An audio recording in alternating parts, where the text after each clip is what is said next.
Teachers of Reddit. What is the best excuse for being late that turned out to be true? This happened to me as a pupil. A very quiet, unassuming kid in our class came into German with about 5 minutes left of class. We went to a Catholic school and the teachers were all quite strict and intimidating. Classes were usually silent, especially in junior school. When this boy came into class at the end of the lesson that day, the door flew inwards with such force that the teacher gave an audible gasp. It had been raining heavily outside. His hair was plastered to his forehead. His blazer was dripping and sodden. He had mud caked into his trousers up to his knees, and he was breathing heavily. The teacher exclaimed, "Brennan, what happened?" We all stared up at him in shocked silence. This quiet, unassuming little boy let out a big sigh and just said, "I took a shortcut," and went straight to his seat. That line became iconic in our school for years after. Story 2. When I was in college, my psych professor told us the only excuse for being late was a funeral procession. Any other reason, you wouldn't be allowed to come in. A few weeks into the semester, I was headed from one building to another, which involved crossing the main road. Lo and behold, there was one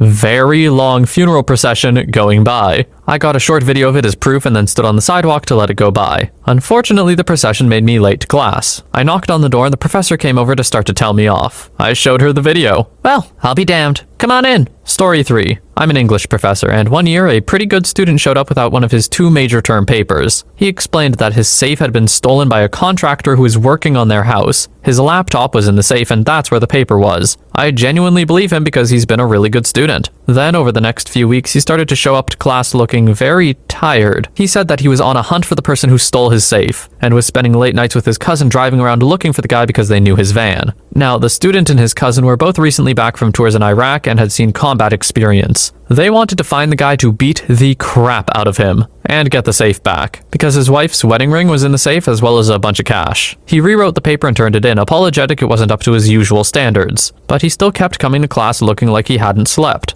After a while, he came very happy to my office hours. He reported that he found the guy after a long search that involved breaking into a drug den, shaking people down with baseball bats, and even bribing some escorts. He said that they found the guy's van at a Taco Bell after getting a tip from an escort. They cornered him and waited for the police to come. I read in the news that he had in fact done a citizen's arrest and stopped the guy at a Taco Bell, and that they ended up calling in the Secret Service because he used cash that he stole from the safe to buy a bunch of counterfeiting equipment. Secret Service apparently investigates counterfeiting, so the whole investigation happened because this guy, who I dub the White Shaft, tracked the scumbag down through the bad side of town late at night to get a wedding ring, some cash, and his research paper back. It all turned out to be true. He got the ring and the laptop back. I gladly accepted his original paper, and it got a much higher grade than the rewrite. Oh, talk about stealing from the wrong people. 99% of the population would have been like, ah, that sucks. Not these guys. Wrong house, buddy. Story 4. I was one of about 20 kids who were late for school. We showed up at the school office as a group, and when questioned why we were late, we said, "The school bus blew up."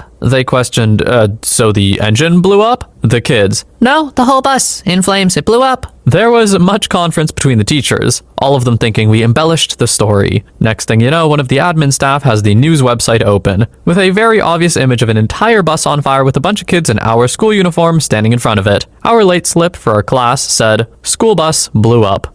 Well, that's horrifying. I can imagine the parents were like a little suspect about letting your kids on the bus after that. Story 5. After 9/11, my small town high school received bomb threats every week for 2 months, and they decided to make us attend school on a Saturday. Myself and about 5 others showed up for our classes, and every teacher said something like, "I can't wait for the excuses on Monday." Most of the excuses were something along the lines of family plans or whatnot, but one kid was made to read his dad's note aloud to the class because our first period teacher thought it was hilarious. In the most down south accent you can imagine, it went something like this. "My son ain't too smart, but he knows you ain't supposed to be punished for someone else being an idiot. Bought him a 6-pack so he was drunk. Y'all can screw off." I wish we had smartphones to record back then so I could share it. Story 6. Not school, but I got robbed at gunpoint and my car stolen the previous night, and was talking to cops/detectives until the early hours of the morning. But being the dedicated corporate slave I am, I showed up to work the next day, albeit an hour late or so. Even in public accounting they understood and even said, "You know, this is clearly an appropriate reason to not come into work, right?" Looking back, I probably should have taken the day off. If anything, this made my coworkers think I'm some crazy person for just brushing it all off as no big deal and coming into work. Story 7. Obligatory not a teacher, but I'm an admin at a music school. I had a mom frantically call me and let me know her daughter would probably be late or miss their guitar lesson in a couple hours because she couldn't find the kid.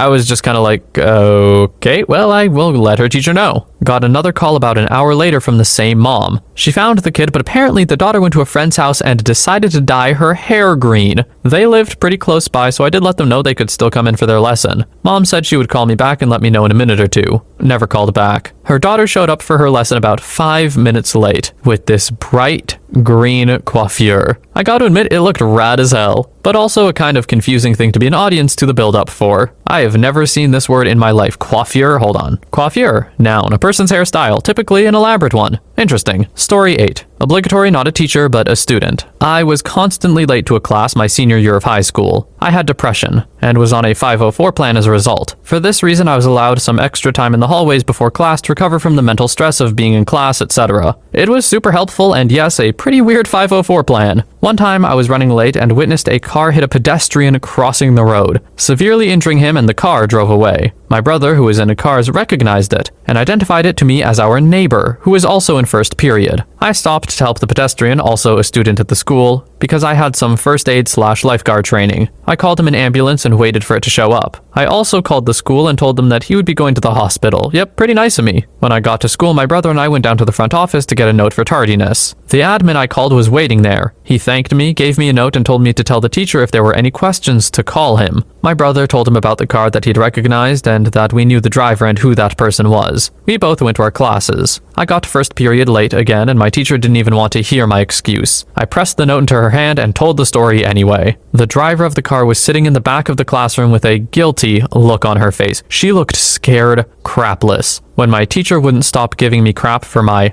lie, I gave up and waited for justice to take its course. For the record, I never lied when I came to class late. I always told the truth. I slept late. I never invoked my 504 plan for that particular class, even though my teacher knew about it and would be forced to accept it. Halfway through class, the administrator entered with the school resource officer and informed my teacher that the student needed to come with him right now for a hit and run. He saw that I was sitting there and thanked me again for my help and for putting another person's needs above my own. Man, it was nice to help that kid, but it was really nice to see my teacher's face go from disgusted at the driver to shocked and disgusted when she realized my story was true. Isn't it kind of wild that the teacher would not believe OP here? Like, it's just a wild story that can be checked for validity. Why would you think they're lying? I don't know, it's weird. Teachers can be so untrusting. Story 9. My auto teacher let me practice removing and adding the tires on his vehicle. The next morning, it was about 20 minutes into first period and no sign of him. He comes running into the classroom out of breath and his hair is all messed up. He points at me and says, "You, what is the torque wrench used for?" I respond with,